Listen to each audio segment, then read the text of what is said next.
Okay, so story time about the guy who tried to ruin my life, literally. So a little background information. This all started whenever I was 17 years old. So I was like a junior in high school. Well, when I was 17, I started working at this restaurant in my mall's food court. And there was this guy who worked with me who we're gonna call Carl. Now, low-key, whenever I first started, I had a little crush on him, but eventually I got over it super fast because we just ended up being friends.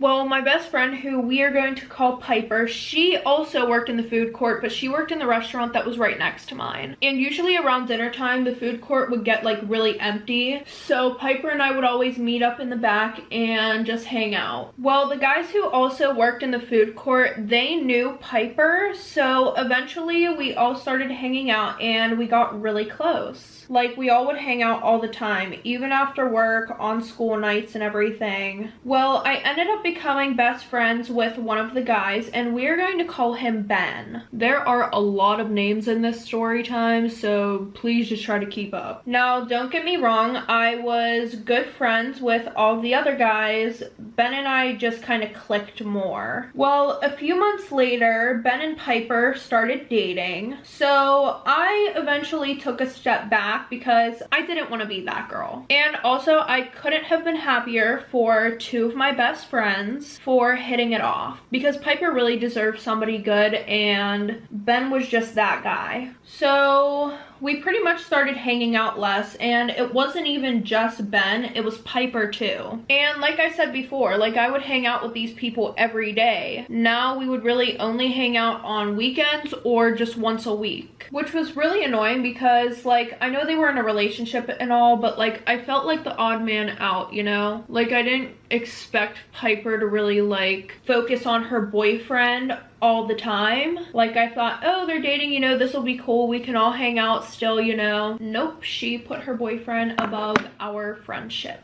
Well, since then, I have been hanging out with Carl a lot more, and him and I became super close. Almost as close as Ben and I had been. Well, a couple months later, everything is going really good, and I end up getting a boyfriend who is actually Ben's best friend. And he didn't work in the mall with us. He was just someone that Ben had introduced me to. And we are going to call my boyfriend Tom. Well, around the same time that Tom and I started dating, Carl got a girlfriend. He tried keeping it a secret for a while, but eventually everybody knew that he had a girlfriend. We just didn't know who she was. But I never questioned it because, you know, some people are very private about their relationships. I mean, he would tell me about her, but the only thing that he would really tell me is that they fought a lot. But again, I didn't think anything of it because I was like, oh, well, maybe he just needs to vent, you know? And not only that, but all couples fight. So a few months go by and Tom and I end up breaking up because he said he didn't have enough time for me. Sis, reevaluate your life. Like, what could be more important than me? Nothing. So I pretty much got annoyed and I started hanging out with Carl again. And Carl and his girlfriend were still together. You know, the girl that he had been keeping a secret still. So we didn't hang out as much as we did before, but we were still hanging out, if that makes any sense. So the one night, it was just me and him, and we were working the evening shift, meaning we both closed that night together. And he was acting super weird. Like, the whole time he wasn't talking. He barely said a word to me that night. And when I asked him what was wrong, he said that he and his girlfriend got into a huge fight and he thinks that they might be done for good this time. So I tried being a supportive friend and I just let him vent to me the whole time. But instead of talking about his feelings, he suggested that we go out and we get drinks after work, which I was fine with, but like, that's not a good thing to do. You don't drink away your feelings. And I told him, well, maybe that's not a good idea. And he was like, well, I just want to get drunk and forget. And then he was like, either you can come with me or you don't have to, but I'm still going and getting drunk. So I didn't want him going out alone and getting too drunk. So I decided to go with him. but I planned on barely drinking because we had work the next day at 8 in the morning. So after we get done closing, we walk to his car and we are about to leave when his uncle calls. Well, his uncle says that him and his wife want to go out to dinner tonight, and he asks if we can babysit the kids while they do that. So he asked me if I wanted to go with him, and of course I said yeah, because I was already in the car at this point and I had missed my other ride home. So at this point I really had no choice. And plus it wasn't that bad because his uncle's house was literally only right up the street from his. Well, when we got there, the kids were already sleeping, so Carl pulls out a bottle of whiskey and we start taking shots. Well, let me tell you guys something. When this kid said that he wanted to get drunk, he really meant it. Because for every one shot that I took, this kid took 4. Or no, I'm sorry, 3. But still, you get the point. So after he downed about 15 shots, I finally took the bottle away from him. 1, because he was getting kind of rowdy and I did not want him to wake the kids up. And 2, I wanted him to cool off a bit before his uncle came home and found out that he was watching the kids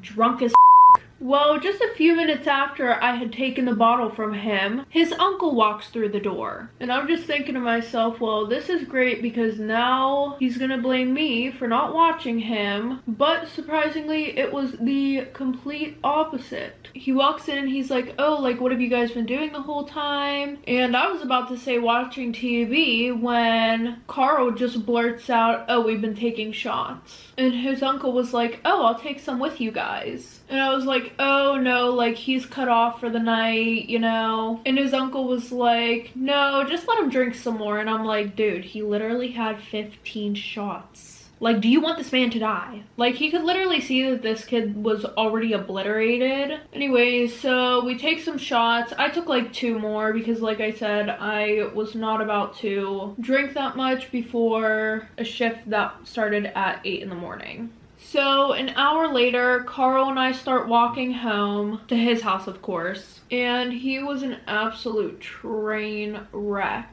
Like, I don't even know how he could walk at that point. Well, eventually we started talking about his mystery girlfriend, and then he started to look like he was going to cry. So I did what any friend would do, and I tried to distract him, and we started talking about something else, and then we ended up dancing in the street. But he still looked very depressed, so I gave him a hug. Well, next thing I know, he starts making out with me. And at first, I was like, what the f***? Then the girl that had a little crush on him woke up and said, bitch, what the fuck is wrong with you? Like, kiss this man back. Well, somehow a few minutes later we made it back onto his porch, but before things could go too far, I stopped him because I knew that he had a girlfriend and it just was not right. Now, I'm not saying that I was drunk, but your girl had a little bit of alcohol in her system, and then I start to cry because now I felt like a homewrecker. So then he calms me down and he finally tells me who his girlfriend is. And I'm not gonna lie, I was in shock because it turns out his girlfriend had been my best friend, Kim, who I was friends with since kindergarten, which I low-key was annoyed because she never even told me that they were dating, and she's my best friend, so what the hell? Anyways, I guess the whole reason why those two were a secret was because she had this boyfriend who was in the military and they had been dating for 4 years, but she didn't know if she wanted to leave him for Carl. And pretty much the whole town knew that Kim and this military guy were dating, so that's why they had to keep their relationship so low-key. Well, a few days go by and Kim texts me saying that she really needs to talk to me and tell me something very important. So I'm guessing at this point Carl had told her that he told me about them. So we meet up and she explains everything to me about how they got together, really nothing important. Anyways, well, since I was one of the only ones that knew about their relationship, I was pretty much their therapist slash scapegoat for every single thing. Like, anytime that she went to hang out with Carl, she would tell her mom that she was with me. So then her mom would call me and ask, and half of the time I didn't even know that she told her mom that she was with me. She wouldn't even give me a heads up, like, hey, told my mom I was with you. Nope, nothing.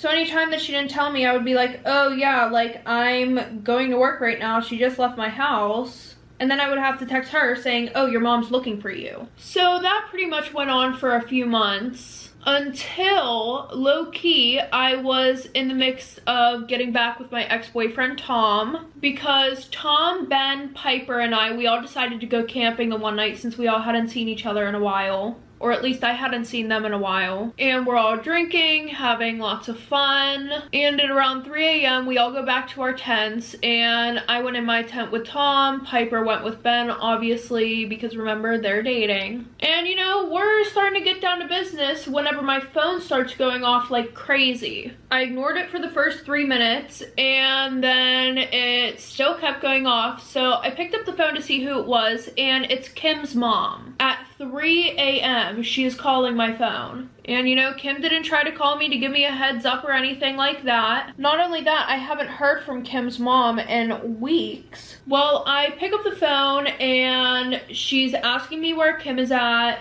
And I told her that I haven't seen Kim in about a month. Because at this point, I was just done with being somebody's scapegoat. Like, it's not fun. I don't want to do it anymore. Well, then I found out that Kim and him moved in together, and rumor has it he used to beat her. Yeah, that's not okay. But, a few weeks later, I get a text from Ben's old friend who I had a falling out with, and it says, real friends don't do what you did. You should be ashamed of yourself. And I thought he was talking about the situation with Carl where him and I had kissed that one night. So I was like, what the hell are you talking about? And he goes, either you really don't know what I'm talking about or you're just playing dumb. I was probably playing dumb. And then he was like, or you could be thinking of an excuse to tell Piper. Well, the next day, Piper comes up to me while I'm at work, and she asked if I texted Ben last night. And I told her that I was at work, but she asked to see my phone, and I gave it to her because I have nothing to hide, and she didn't find any text messages. So she asked Ben to send her the screenshot of me texting him, and when she shows it to me, it's a screenshot of me saying, I'm in love with you, like I love you so much, you need to be with me, blah blah blah blah blah. And when I told her it was fake, she was like, but that's your phone number. And I was like, sis, Ben has my phone number. I was like, you would literally see my name at the top, and you would see all of our old text messages. So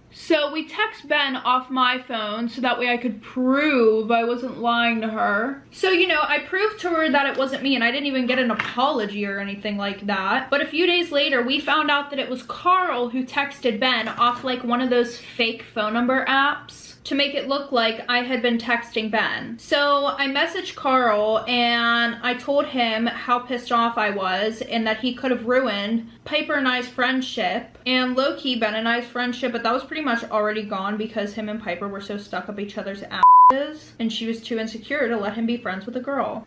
So after that, we didn't talk for a while, but 2 hours before I had to go into work the one day, Carl calls me. And he's pretty much just like, oh, like I've heard about all the guys that you've hooked up with, you know, Tom, Ben, this guy, that guy, pretty much making me out to look like a Well, his musty ass decides to show up to the food court right before I'm done with work. But I had a team meeting that night because pretty much we got a brand new menu and a bunch of new people started working there. But he didn't actually go into the food court. Like, he was waiting outside the food court for me to be done with work so he could talk to me, more like harass me. Well, one of the guys that I work with offered to drive me to work that night, so I was walking out to the car with him when Carl screams from across the parking lot that he needs to talk to me, but I just kept walking because I was not about to deal with his bull.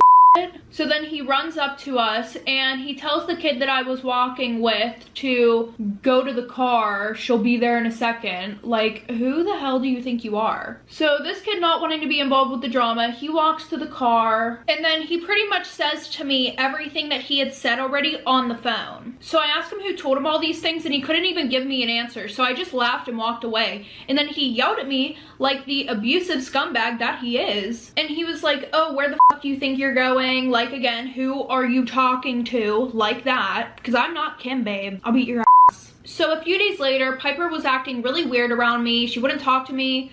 She seemed like she was pissed off. Then a few days later, she says, hey, can we talk? Like, please. You've literally just been the most rude bitch ever. So literally the first thing out of this girl's mouth is, I think you're sleeping with my boyfriend. Remember, her boyfriend is Ben, my kind of ex-best friend, and how I wanted him from the start. I would always flirt with him, even though I literally distanced myself once they got into the relationship. And then I was like, dude, why would I date his best friend if I was interested in him? She goes, yeah, you're right. Like, I don't know why Kim would tell me all these things though. Hold up, back up a minute, sis. That's whenever I realized all of this was due to Carl. Carl had probably told Kim all this stuff about me. So I told Piper to believe whoever the hell she wanted, because at the end of the day, I really don't care. So then everybody stopped being friends with me. And eventually Carl forced Kim to move to a new state. So then I get a call from Ben a few weeks later, and he's like, oh yeah, Piper and I broke up. She made me choose between being friends with you and my relationship with her. And I really didn't like how controlling she was.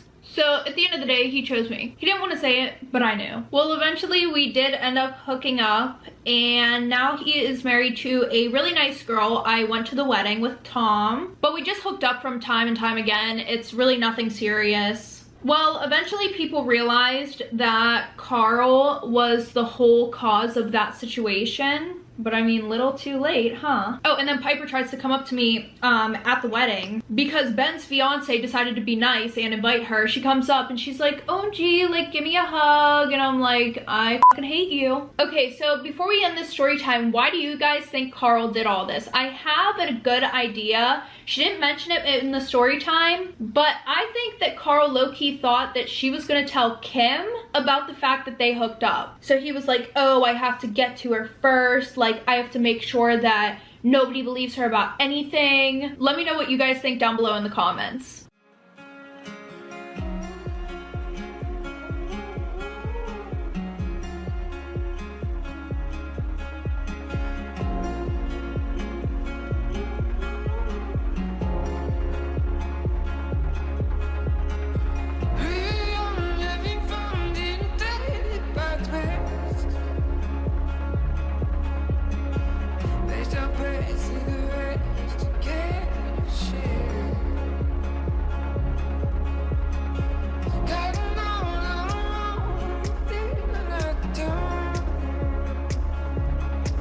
Story time about how my fiance cheated on me with my niece who's 18 years old. Disclaimers is not my story time, I sent me on Instagram. My fiance and I have been together a total of 3 years. We got engaged exactly 1 year ago. When we first met, he was totally obsessed with me. He begged me to go out on dates with him, but I never said yes. He met through friends and my friends ended up giving him my address. So this man would send me gifts every single week. It started out with flowers, then he would send me champagne, then he started sending me designer bags. When I told my parents all of this, they were really impressed by his wealth. And ultimately, they convinced me to call him and thank him for the gifts. And when I did that, he begged me to go on a date with him. I was scared of being impolite, so I said yes. But looking back, I should have listened to my instinct and not gone on the date. We went on a total of 3 dates. And after that, he started talking about marriage. I told him it was way too soon and that I didn't even know if I had feelings for him. But of course, he insisted for months. My parents really pressured me into saying yes to being his girlfriend, so I did. After 6 months, I was finally starting to feel something for him. Here are a few reasons why I never really liked him. He was rude to all of the waiters and servers at restaurants. He talked bad about his mom and his friends to me all the time. And he would constantly talk down to other women. But like I said, finally, I was starting to like him a little bit. He asked me to marry him and everything was fine. Up until he met my 17-year-old niece. He started buying her designer bags and cell phones. Part 2 is up. Part 2 of how my fiance cheated on me with my niece. Disclaimer, it's not my story time. I was sending me on Instagram. When my fiance first met my niece, he would compliment her so much about her looks. He told her in front of my entire family that she was so beautiful and womanly for being so young. This made my family and I really uncomfortable. But my niece was super flattered. And before I knew it, he was buying her gifts. He went behind my back and bought her the latest iPhone. And then he gifted it to her at our next family event. My sister, who is my niece's mom, said no. She didn't want to accept the gift, but my niece begged her. The following weekend was my niece's birthday. That day, he gave her a Gucci purse. Once again, my sister said she couldn't accept that, but my fiance insisted. That's when he told me and my sister that he always wanted a daughter like my niece, and that he was so proud of her for doing so well in school. Obviously, he was lying. After my niece's birthday, I told my fiance to stop buying her gifts. I told him that it was incredibly inappropriate and that he needed to take them back. That's when he told me that he could do whatever he wanted and he didn't need my permission to give my niece gifts. By this point, I was falling out of love with him. This is when he started inviting my niece over to our house for dinners. He would cook lavish meals for my niece and I. This is also when he started taking her to the mall for shopping trips. And the only reason I found out was because I tracked his phone. Part 3 is up. Part 3 of how my fiance cheated on me with my young niece. When I tracked his phone, I saw that he was at the mall. I called him 5 times and he wouldn't answer his cell phone. Finally, I call my sister and I ask her if my niece is home. That's when she tells me my niece had left the house with her friends 4 hours ago. And that's exactly the amount of time that my fiance had been out of the house. I told my sister I was really concerned about the relationship between them and that we needed to look for them right away. By the way, how stupid is he not to realize that I could track him? My sister and I finally reached the mall, but they weren't inside. And we looked everywhere. We started looking through the parking garage and we finally found them. They were in his car full on making out. That's right, my 18-year-old niece and my 36-year-old fiance. My sister pulled my niece out of the car. My fiance jumped out of the car and started defending himself right away. That's when he said that my niece came on to him and that he was trying to stop her from kissing him. That's when my niece spills all the beans. She told us that for 2 weeks he had been taking her everywhere and buying her gifts, that he had even taken her to a hotel room for you know what. My sister called the cops, but the cops said they couldn't do anything about it because she was already 18. But her and I have a feeling that this all started before that. But my niece says no. My fiance, like the coward he is, he grabbed all of his stuff from our apartment that same night and left. And no, I haven't heard from him since. But I took all the money we had in our joint account. Over $200,000. Bye.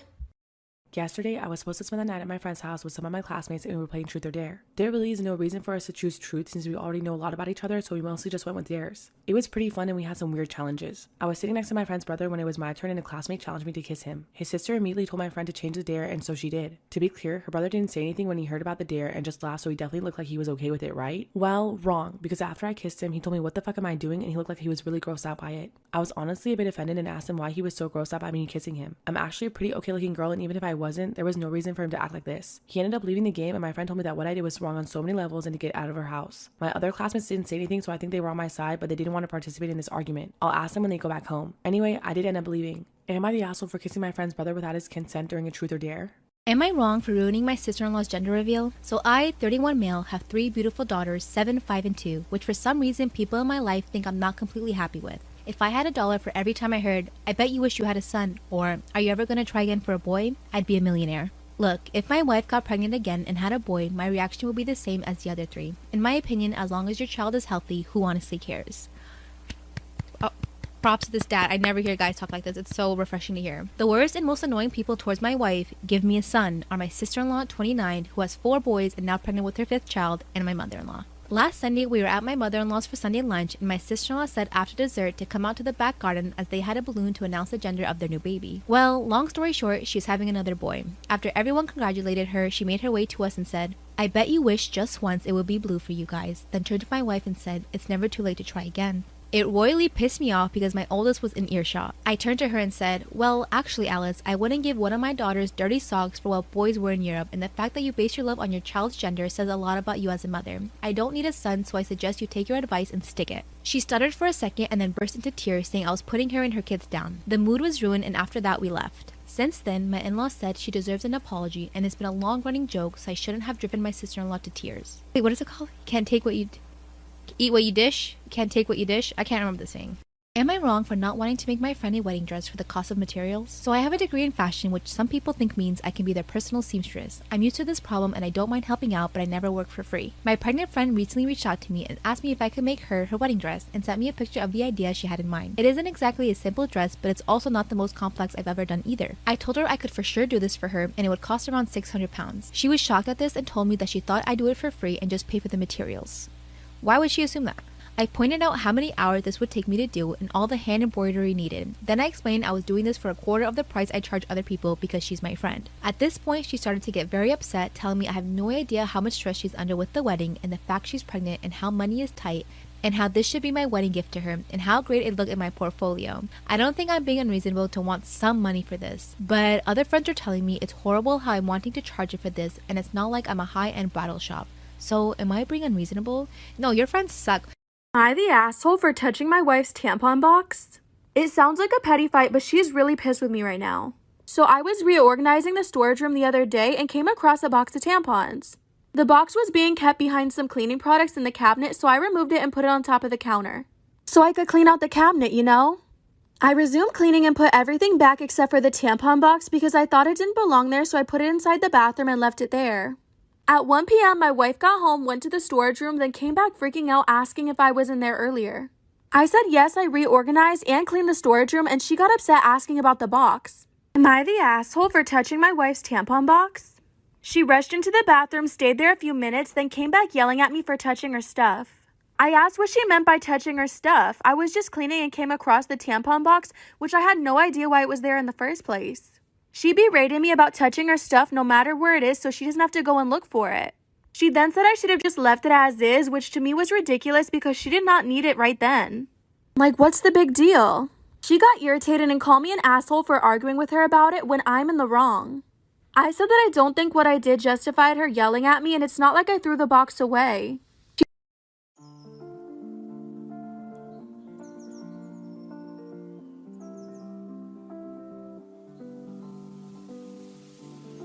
Tender touch, drum glove, staying up just to talk to you. You stayed in touch, 2 continents, through all odds. Seems every night, yeah, all the time I'm calling out to you. Seems every time I take a drink, I'm reaching out for you. I was at Kentucky Fried Chicken the other night and they had no chicken. Technically, I got the last of the chicken in my order before all the other customers went completely feral. And I felt so bad for the employees because when I worked in food service back in high school, customers could get pretty abusive. But now it's gotten so much worse that I feel like every time I go into a restaurant, there's some kind of a sign up that says something to the effect of like, attention, valued but rude customers. Due to a global pandemic, we are experiencing a shortage of both humans and rations at this time. If we are unable to meet your needs today, please refrain from murdering, emotionally maiming, or traumatizing any of the employees who have not yet quit this hellhole job that is serving you. Thank you. And this poor girl at KFC was telling everybody, I'm sorry, we're out of chicken. And people were responding to her as if what she was really saying was, I'm sorry, we're out of chicken because I ate it all already. People were demanding evidence like they thought they were in some kind of weird chicken-related prank. One lady said, I want to speak to your manager. And I just thought, what is the 22-year-old KFC manager gonna do? He's not in charge of the chicken supply chain. But this girl told Karen, we're out of chicken, and Karen said, I want to speak to your manager. And the girl was like, okay. And the manager came over, and Karen said, you're all out of chicken. And the manager went, yup.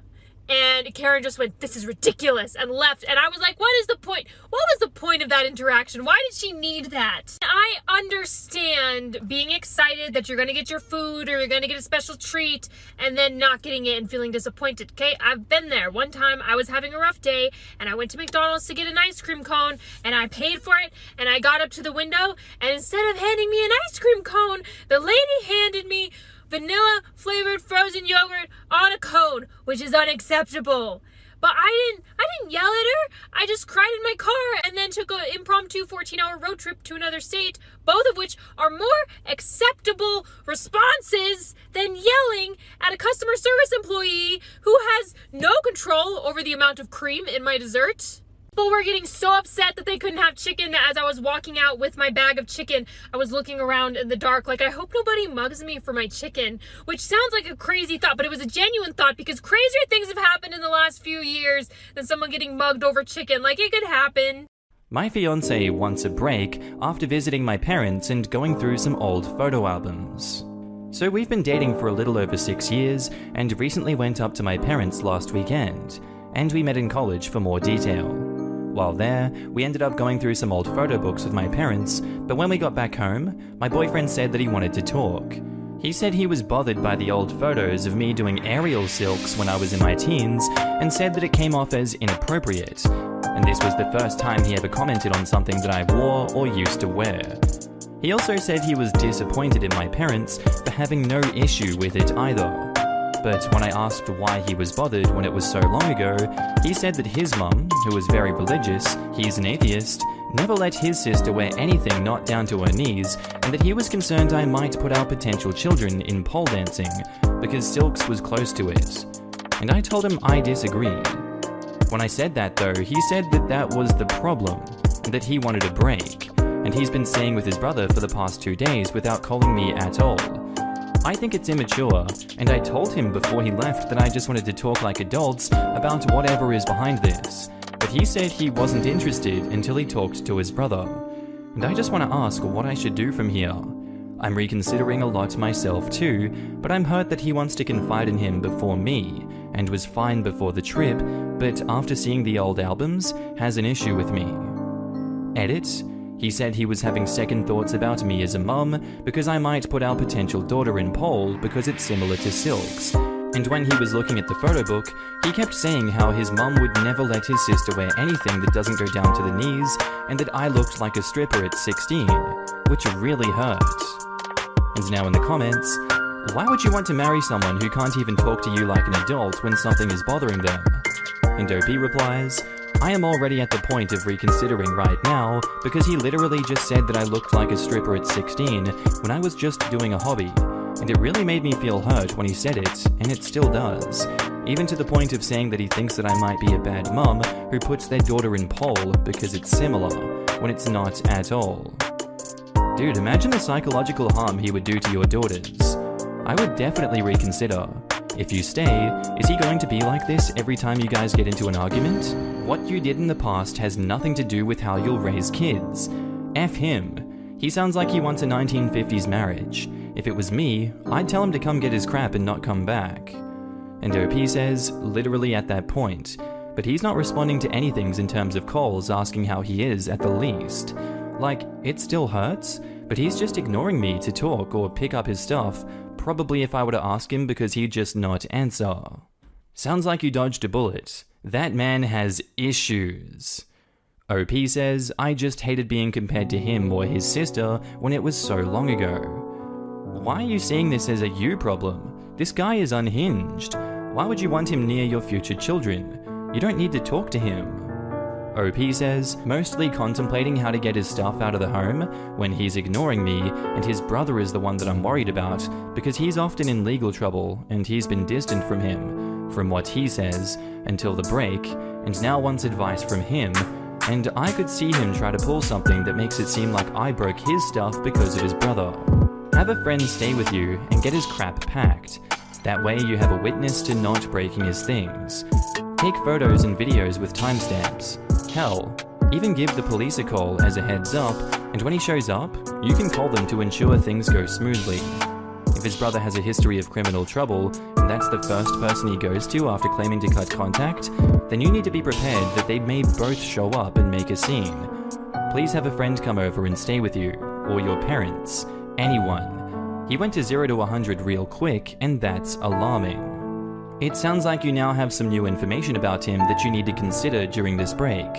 Namely, 1. He is judgmental and disrespectful of the way your parents raised you, and believes he can accurately assume things about you as a result of that upbringing. 2. He believes that at least some serious issues about this relationship with you should be discussed with others before or instead of discussing them with you.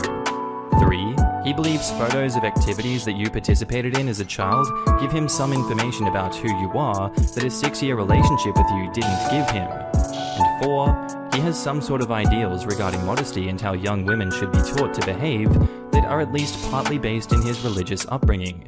He seems to idealize the way that his parents raised his sister, even if that results in a loss of freedom for his sister. During this break, you might want to give some thought to these things. Maybe through this incident, you both discovered some deal breakers about the other person. And OP says, you literally laid out everything that I'm kind of thinking, but was too emotional to see. Like him calling me a stripper at 16 hurt the most, and made me still hurt a lot. And I'm reconsidering a lot right now too. 6 years is a long time, and I understand how tied to him you must feel, but take these things seriously. How he treated you is exactly how he will treat your daughter if and when she asks to do something that he feels is close to stripping, which could be anything from dance classes to wearing a 2-piece swimsuit. Put a lot of thought into marrying and raising children with this man. And OP says, I'm pretty much considering how to tell him that I'm done, although he's just ignoring my calls when I asked him how he was, despite how it still hurts. And his parents are ignoring me too. It's just a lot how the photo book changed how he viewed me. And now onto the update. I want to clarify something that I didn't in my first post, and that is that I've practiced silks in college as well. He saw me practice there and had no issue with it, but only had an issue with my high school recital outfit, a unitard that went down to my knees. When I practice, I'm in yoga pants and a tee usually, but him comparing me to my sister was nothing new, but something he promised to stop doing years ago until the photo book made him break it. In the past, he would compare privileges that I grew up with to the ones that she wasn't allowed to have and held it against me. Once we went to a funeral at a church and said I was lucky to not have trauma stepping into me, along with non-Christian music that I listened to too. I told him to stop both times, and after the music thing, he promised and stopped for a few years until this. Since my last post, we have gone our separate ways. I told him that he needed to pick up his stuff or tell me what was happening, or I would have a storage company hold his stuff, and he finally responded and sent me a text detailing what he and his brother spoke about, not even having the nerve to tell me over the phone. He said that he lied about being an atheist because he knew that I wouldn't accept him otherwise. I never said that, I'm not religious myself, and that he was a Christian, but a better one than his mum. He also pointed to the outfits that the other performers wore in the photo book recital as inappropriate because leotards are meant for sex, and degrading things like that, even saying that gymnastics leads to bad thoughts, and that I'd probably put our kids in there like every parent. He said that the Larry Nassar stuff happened because the sport was sexual in nature, which is why purity was important, and that he was sad that I didn't see it that way, and that he was done with me because of my values. He wanted his brother to help him get his things, but I told him that I didn't want him there because of how he hated me and his criminal record. He was in no contact with him until he seemingly broke it to stay with him. So he had someone else come with him, and I had a friend there when they did too. We had been working to fully cancel everything for the wedding since, and we have even been in premarital counseling and talked about how he compared me to his sister in the past, but someone in the comments put it perfectly in my last post when they said something like, "It wasn't my fault for having a good upbringing and not feeling guilty about it because of his sister who I didn't even know existed at the time, but he seemed to internalize it the entire time." I really appreciate the advice I received as I am trying to move on, but the realization of realizing the internalization is hard, and how he lied about his promise to stop. Maybe I should have known that he never could have moved on. And now in the comments, I remember your post. Your ex has serious issues, and it's a good job you found out before you got married. I can't believe he's calling gymnastics sexual and his reference to Larry Nassar. He's a real misogynistic, sexist human who did well to hide it for so long. Thank heavens you took that trip to your parents' house and he revealed his true colors. The sad thing is, he would never say those things at the start of a relationship because no woman with half a brain would give him the time of day, and he knows it. You dodged a bullet. OP replies, "I'm afraid of losing trust in others because of this though, and what I heard from others that I know about losing trust too. Like, I tried to tell him how I felt when he used to compare me to his sister for everything I did, and he said he understood and promised to stop and did for a few years. But then all of this happened. I'm also afraid of how long it'll take to get married or find someone else in the back of my mind, and not wanting to rush into anything. I think you need to look back and seriously analyze all the red flags that you ignored or thought you could put up with that led to this situation. If you see that in the future, run. Do not settle for deal breakers anymore." OP says, "I feel like having a conversation to voice my distaste to his original comparisons to his sister in my lifestyle was what we should be able to do at that time. Talk things out and see how he responds instead of internalizing how it made me feel. But I also think you were right and that I shouldn't have ignored them. If I can just ask, did I approach that wrong by voicing how it made me feel? Or did you perhaps mean that I should have considered leaving at that point instead of bringing it to his attention?" No, I did think you did the right thing by voicing how you feel. But if it was something you had to voice multiple times or felt like you weren't being heard, at this point in my life, I would leave. Always communicate, but if you are not getting what you want from the communication, I think some serious reflection is in order. And OP says, "Gotcha. A lot of it, I believe, was settling after having to repeat myself due to fear of not being able to find anyone else or start over, and after the whole pandemic, which turned out to be a blessing for the wedding, but having to start all over after recovering from this too, which was clouding my vision." You don't have to start over, you get to start over. Could you imagine the damage that man could do if y'all had had children and he passed along these weird fucking mindsets? You learned things. You got out before you got married. It is much less of a loss than you think it is.